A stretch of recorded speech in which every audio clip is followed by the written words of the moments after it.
We are WHUUF. When life gives us lemons, we make lemonade. We're the beloved community, and we don't let some global pandemic change that. When a hateful man threatens our world or anyone else's, we write hundreds of postcards. We reclaim the vote. We UU the vote. And when some people don't get that Black Lives Matter, we remind them a lot. Together, but appropriately and safely social distanced. Because where there is a will, there is always a way. When we see a cloud, we don't just look for the silver lining, we become the freaking rainbow. And when social distance and our regular annual auction can't happen together, after only a moment or two of panic, we figure out a way to overcome. We let our natural UU proclivity to ask millions of questions lead us to a different path, a new way to make it happen. We look on the bright side, and we plan WHUUF's very first pants-optional auction online. Mark your calendars to join us from Sunday, October 18th through Saturday, October 24th, to support WHUUF by bidding in the silent auction portion of the event. Then, join us for a live finale event that Saturday on Zoom. In the meantime, we need you and everybody else to consider the limitations of this time, but then join us on the bright side and think of something amazing to donate. Stay tuned for more information, but plan on joining us on the bright side this October.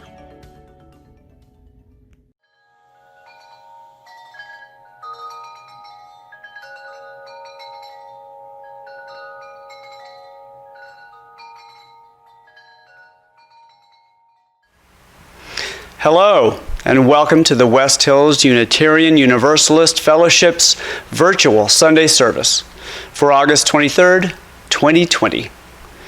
We are also affectionately known as WHUUF. I am Brad Hewitt, and I use the pronouns he, him, and his. And it is my joy to serve as your lay leader today. I extend the most heartfelt of welcomes to you, and would like to open with the poem Gathering in Our Own Spaces by Jeff May, found on the UU Worship web app.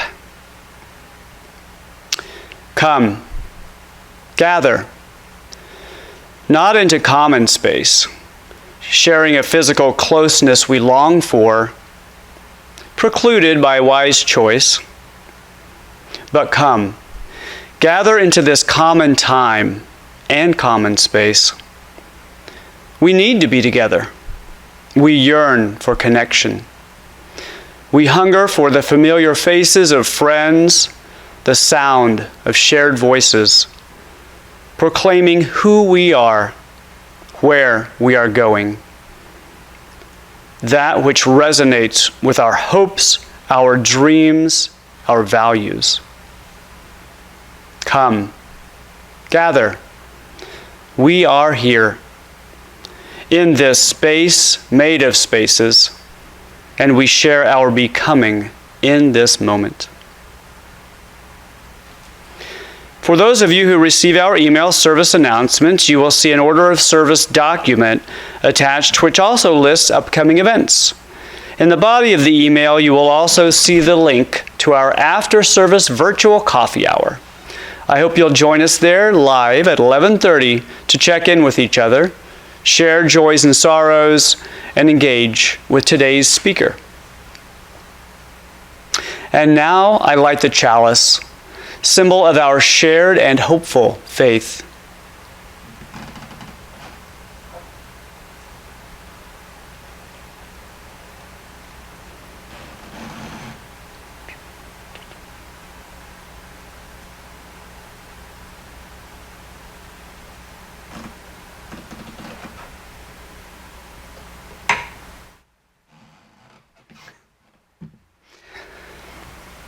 Please speak with me our opening affirmation. Let us open our eyes to see what is beautiful. Let us open our minds to learn what is true. And let us open our hearts to love one another.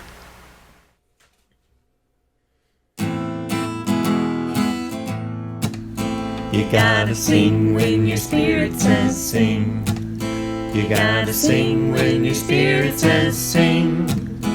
When your spirit says sing, you gotta sing right along. You gotta sing when your spirit says sing. You gotta dance when your spirit says dance. You gotta dance when your spirit says dance. When your spirit says dance, you gotta dance right along. You gotta dance when your spirit says dance. You gotta jump when your spirit says jump. You gotta jump when your spirit says jump. When your spirit says jump, you gotta jump right along. You gotta jump when your spirit says jump. You gotta play when your spirit says play. You gotta play when your spirit says play. When your spirit says play, you gotta play right along. You gotta play when your spirit says play. You gotta hum when your spirit says hum. You gotta hum when your spirit says hum. When your spirit says hum, you gotta hum right along. You gotta hum when your spirit says hum. You gotta stop when the spirit says stop.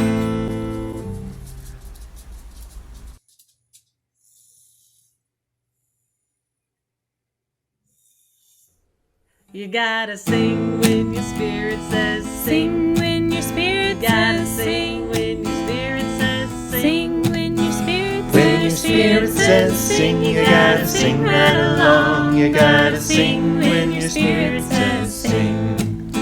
You gotta sing when your spirit says sing. You gotta sing when your spirit says sing.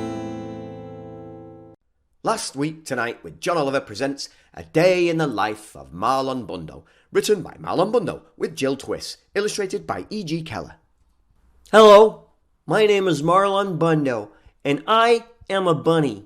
I live with Mom, Grandma, and Grandpa in an old stuffy house on the grounds of a U.S. Naval Observatory. That's because my grandpa is the vice president. His name is Mike Pence. But this story isn't going to be about him, because he isn't very fun. This story is about me, because I'm very, very fun. This is the story of my very special day. My very special day started out like any other day. I woke up all alone. Then I ate a fine bunny breakfast, all alone, while I watched the news, all alone. You see, sometimes old stuffy houses are also lonely. After breakfast, I hopped to the garden to look at the flowers and say, "Hello down there," to the bugs. "Hello, Phil. Hello, Dennis." Hello. That is when I saw him. He was a big, fluffy bunny with the floppiest ears and the bushiest bushy tail. He was bunny beautiful. I was standing still, but being near him made me feel like my heart was still hopping. "My name is Marlon," I said, "but my family calls me Botus. It's short for Bunny of the United States. It's a long story." My name is Wesley, and my family calls me Wesley," said Wesley. Wesley and I hopped together all around the garden. We hopped over daisies. We hopped over tiny carrots that weren't ready to grow up and be lunches yet. We hopped over Phil and Dennis.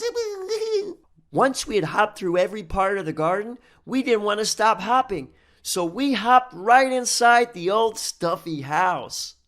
We hopped up and down the creaky stairs and made beautiful creaky stair music together.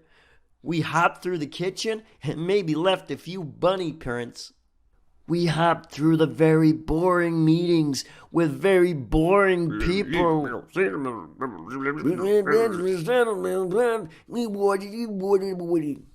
It was a very good hop. It was the best hop. And I realized something. When I hopped with Wesley, my old stuffy house didn't feel lonely anymore. At the end of our hop, I said, Wesley, I don't want to hop without you ever again.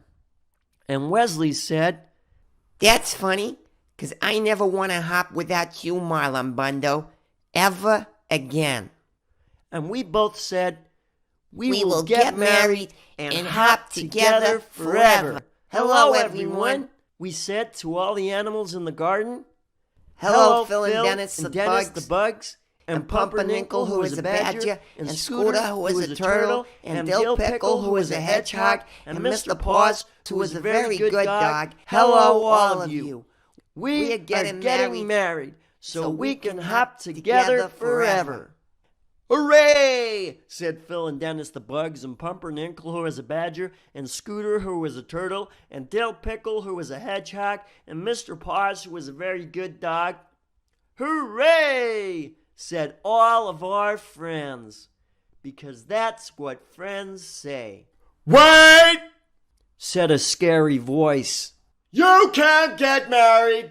We looked around and saw that the scary voice was coming from the stink bug. Let me tell you a little bit about the stink bug. The stink bug was in charge. He was important. None of the other animals could quite work out why he was in charge or how he was important, but he was. And that meant he made the rules. That meant all the animals listened to him, even though he was, and this is true, very stinky. Boy bunnies don't marry boy bunnies, said the stink bug. Boy bunnies have to marry girl bunnies. But this is the bunny I love, said Wesley. And this is the bunny I love, said me, Marlon Bundo. Just being next to Wesley made me a little braver. Too bad, said the stink bug. I am the stinkiest and I am important. I am the stinkiest and I am in charge. Boy bunnies marry girl bunnies. Girl bunnies marry boy bunnies. This is the way it has always been. You are different. And different is bad. The other animals whispered nervously amongst themselves. Pumpernickel, who is a badger, came forward. I am different too, he said. I eat my sandwiches crust first. I'm different too, said Dill Pickle, who is a hedgehog. I read the ends of books before I read the beginnings, just to make sure they're not too sad for me. I'm different too, said Mr. Paws, who is a very good dog. Sometimes I sniff butts and I don't know why. Everyone is different, and different is not bad, said Scooter, who is a turtle. Different is special. Wait, said Mr. Paws, who is a very good dog and also a very smart dog. Wait a minute. We get to decide who is in charge. We get to decide who is important. We can vote. And on this very special day, all the animals voted on who they wanted to have in charge. They chose not the stink bug. The stink bug won, not the stink bug ate. Hooray, said me, Marlon Bundo. Hooray, said Wesley. Hooray, said all of our friends, because that is what friends say. No! Boom the stink bug. Boy bunnies can marry boy bunnies. We're not in charge. We're not in charge. So Wesley and I got married. We had two handsome groomotters named Muffin and Cubby, and a flower mouse named Hiccup. We ate and drank and danced the hokey pokey. Dill Pickle was especially good, and the ceremony was performed by a cat named Pajama, who brought her wife as a date. After that, we ate and drank and danced. We went home together. We have to get some sleep, Marlon. Tomorrow we leave on our bunny moon. because it doesn't matter if you love a girl bunny or a boy bunny, or eat your sandwich backwards or forwards. Stink bugs are temporary. Love is forever.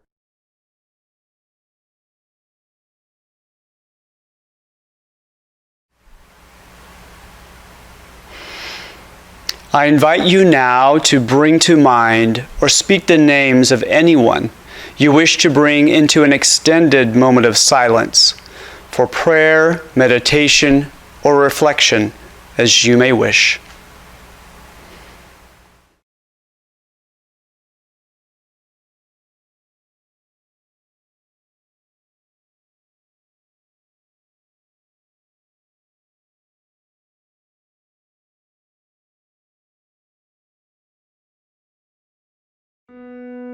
The river is flowing, flowing and growing. The river is flowing down to the sea. Mother, carry me, child, I will always be. Mother, carry me down to the sea. It matters what we believe. Some beliefs are like walled gardens. They encourage exclusiveness and the feeling of being especially privileged. Other beliefs are expansive and lead the way into wider and deeper sympathies.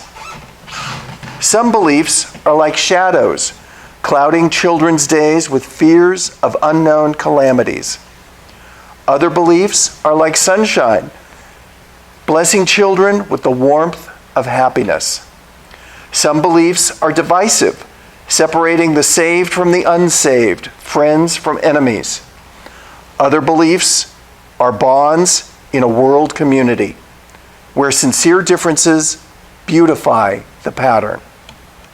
Some beliefs are like blinders, shutting off the power to choose one's own direction.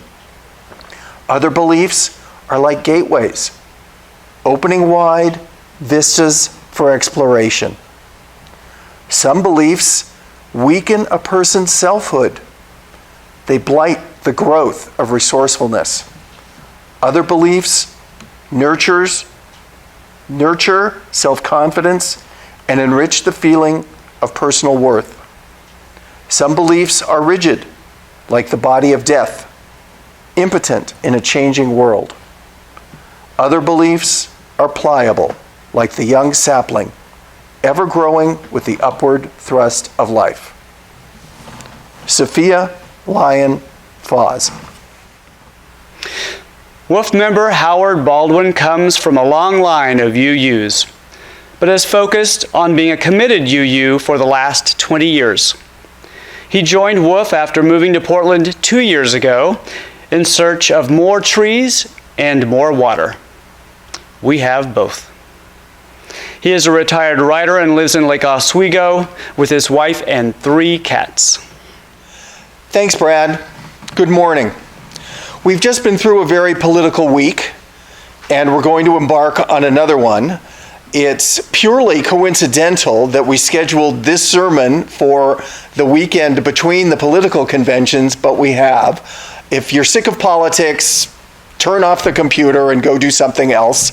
But otherwise, I'm going to talk about my life as a Republican before I became a UU. You know the joke. If you're not a liberal by the time you're 20, you have no heart. And if you're not a conservative by the time you're 40, you have no brain. I did that backwards.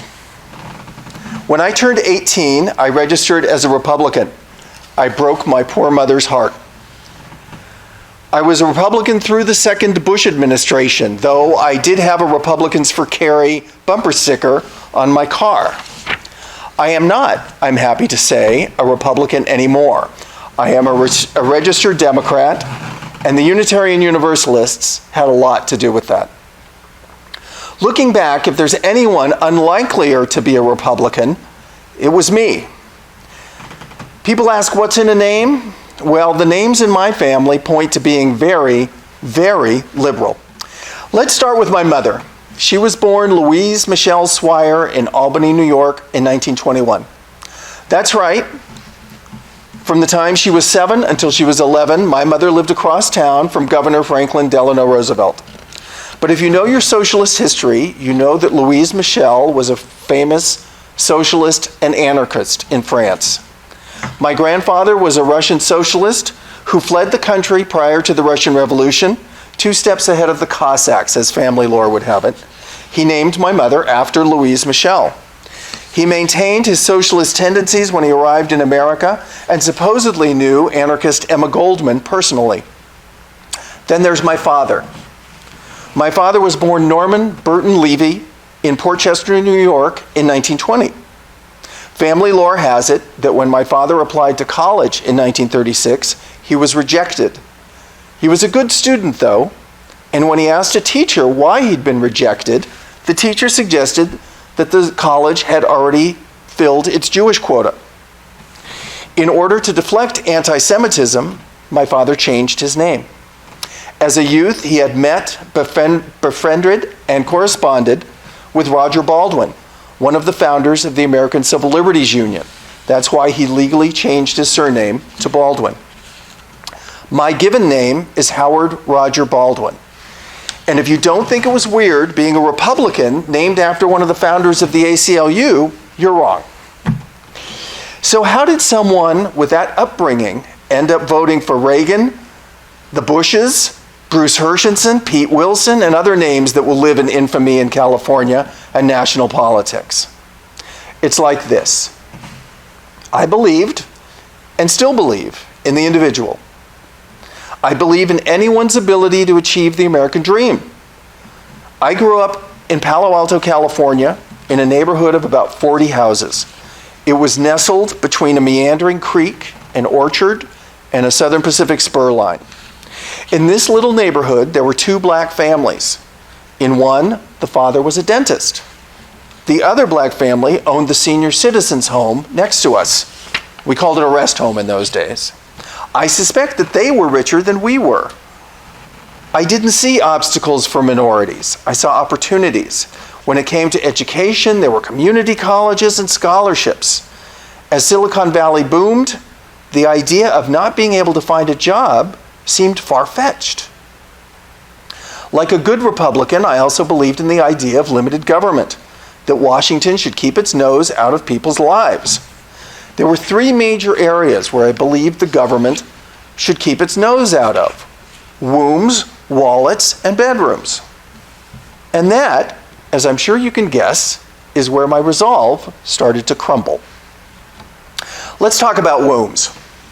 Republicans believe the government should not restrict individual liberties. Not when it comes to guns, not when it comes to wearing a mask, and so on.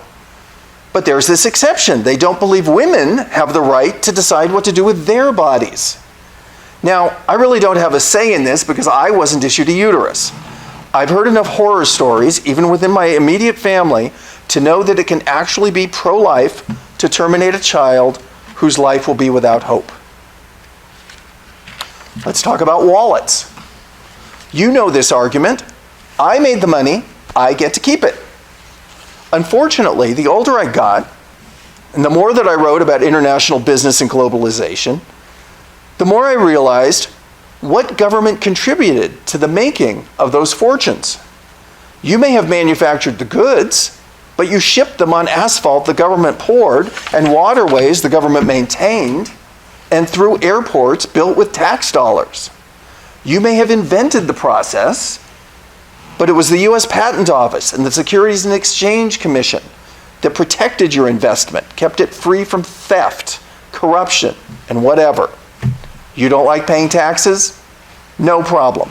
Go start your business in India or China or Russia or Brazil or any of those booming young economies and see how much protection you get from the people who want to steal your idea. And finally, let's talk about bedrooms. I had to look this up because I'm not a big Bible thumper. But the Bible apparently does have a couple of passages that speak against homosexuality.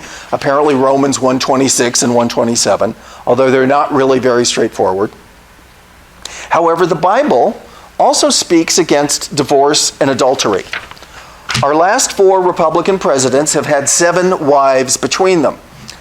So you do the math on that. Sorry, but the Bible is not a buffet where you get to dig into what you want and leave the rest. As you might have already gathered, hypocrisy is what finally killed my feelings for the Republican Party. I've never been one for hypocrisy, and that seems to be the one thing that the Republicans are really good at. For example, I have a list. Let's execute people, but let's not kill babies. Let's reduce taxes, but not farm subsidies or corporate tax deductions.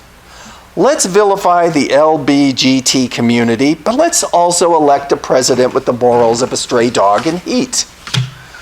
Let's not increase the deficit, except if it means doing so to cut taxes on the rich. Let's bail corporations out, even though they've spent the last few boom years buying back their own stock and boosting their CEO's compensation. The list goes on. And that's just the general attitude of Republicans. It's not difficult to find specific examples of Republican hypocrisy. These are my favorites, and you can Google any of these.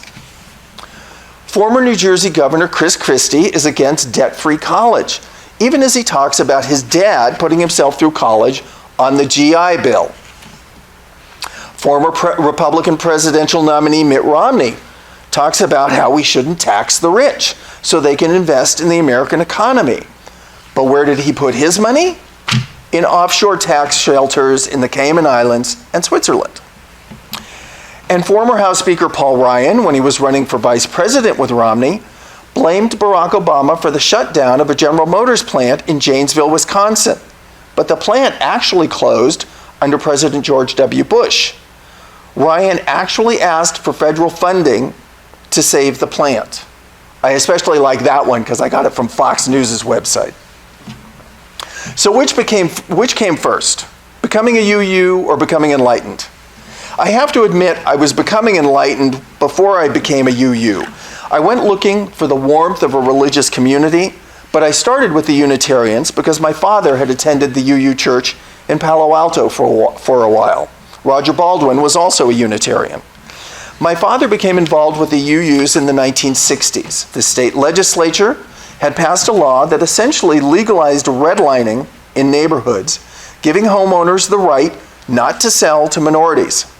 My father, even though he was a realtor and it could have affected his livelihood, picketed against that law, and I believe he met several UUs during those protests. In 1966, he also tried to get a Japanese restaurateur admitted to the Elks Club in Palo Alto when it was an all-white institution. He showed me the application form, which actually said, "Is the applicant a member of the Caucasian race?" He failed in this endeavor and quit the Elks, a service organization in which he'd been quite active. It took me a long time to seek out a religious organization because I never liked the dogma I saw in Christianity. But at the UU Church in Sunnyvale, back in California, I found what I was looking for. It was clearly a bunch of rabble-rousing liberals. I didn't agree with all of them, but I loved their passion and I learned from it.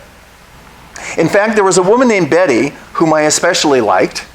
Betty could only be described as a raging granny. Gray hair, passionate, as lefty as they come.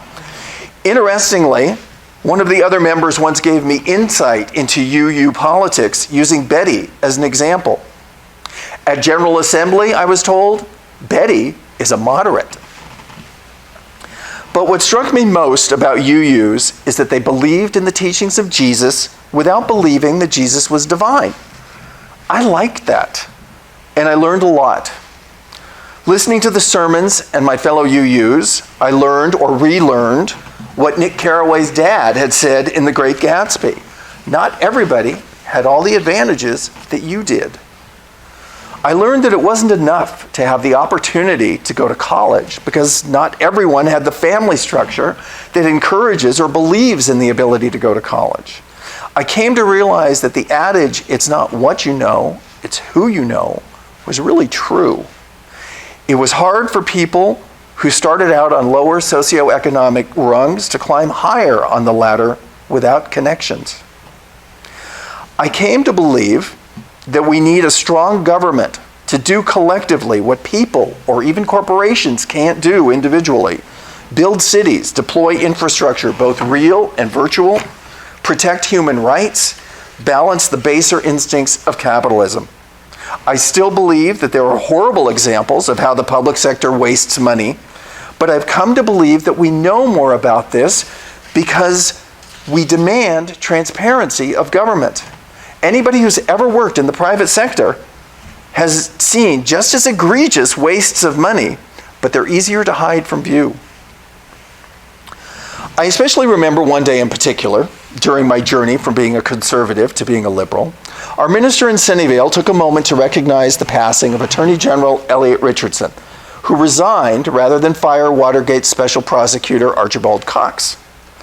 I told our minister after the service, until you said that, I wasn't sure that the UUs let Republicans in.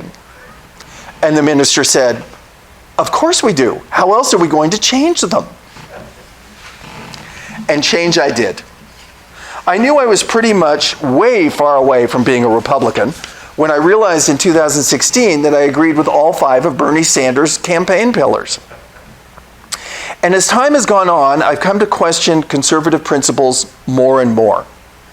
I do not understand this "I've got mine, tough if you can't get yours" philosophy that the Republicans are espousing.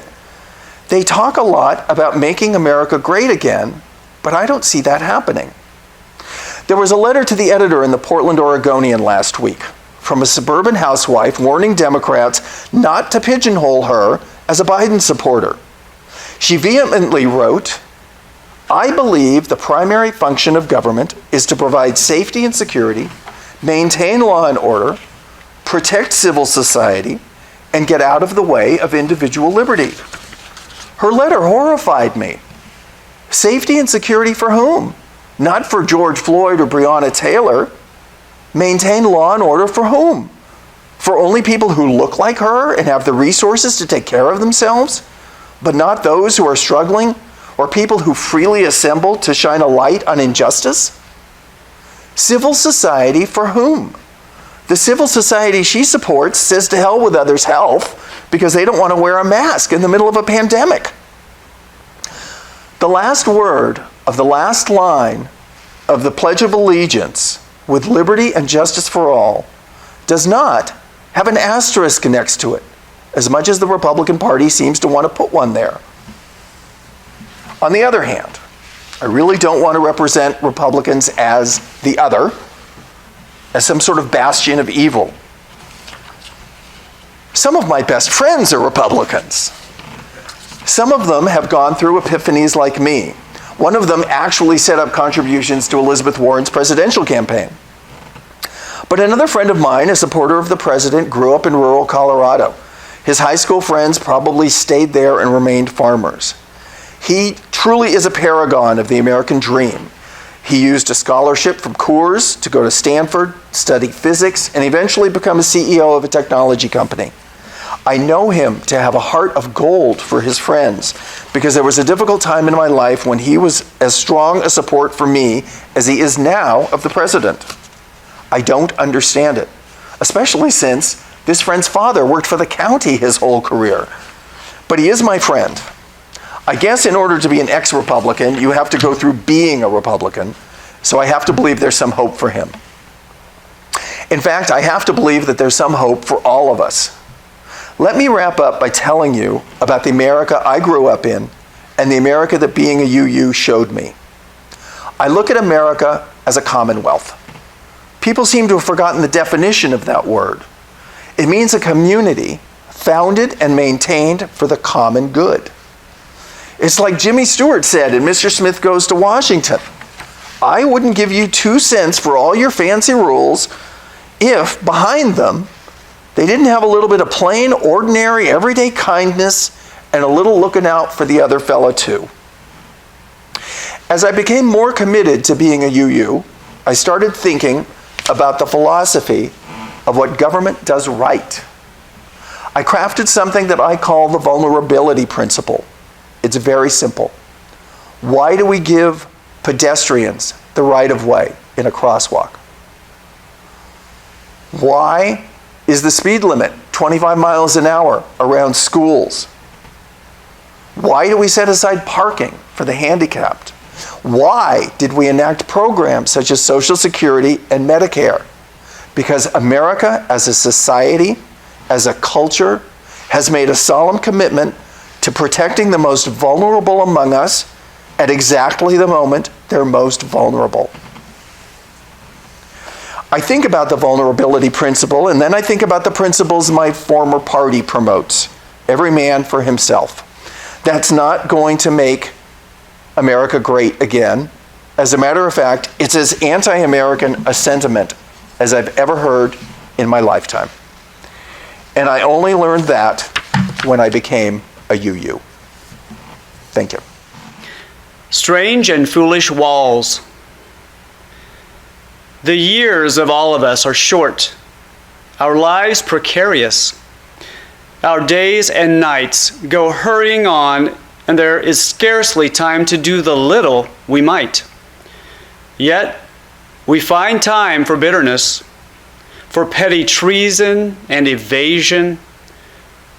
What can we do to stretch our hearts enough to lose their littleness? Here we are, all of us, all upon this planet, bound together in a common destiny, living our lives between the briefness of the daylight and the dark. Kindred in this, each lighted by the same precarious, flickering flame of life. How does it happen that we are not kindred in all things else? How strange and foolish are these walls of separation that divide us. A. Powell Davies. As we prepare to gratefully give and receive our offering, please watch the screen for instructions on how you may offer financial support during this time. For other gifts or to become more involved in our community, you may join the discussion online and contact us via email, web, or phone. We are doing a special Donate the Basket today, and today's offering will go to the Dreamers Resource Center at PCC Rock Creek.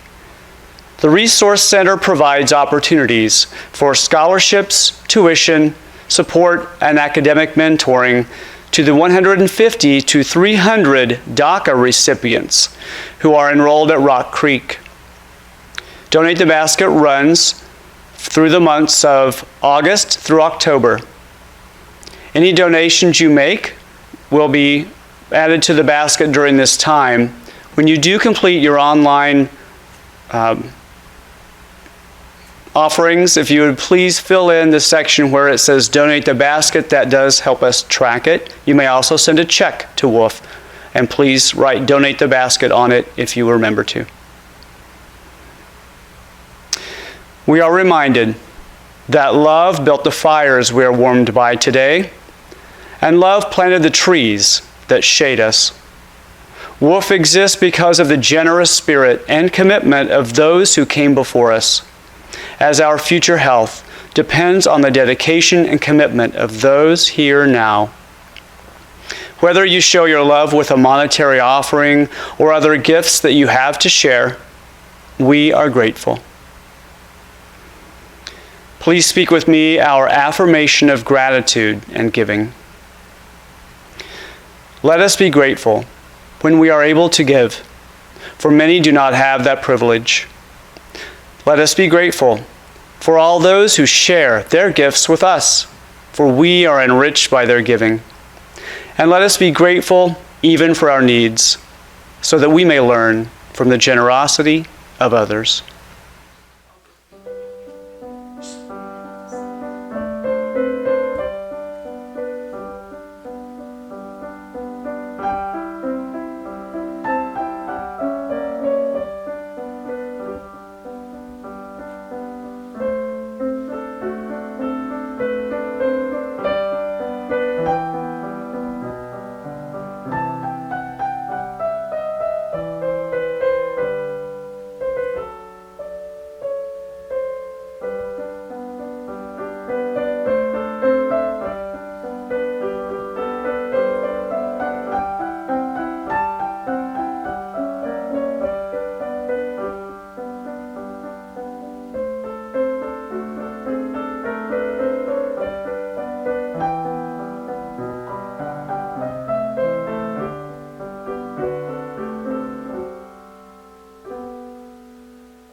as we extinguish the chalice and close our time together in this moment, let us carry within the warm glow of its flame and all that it stands for as we make our way along our path the coming week.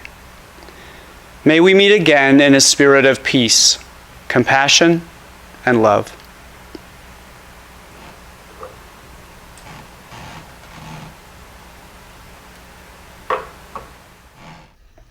Carry the flame of peace and love until we meet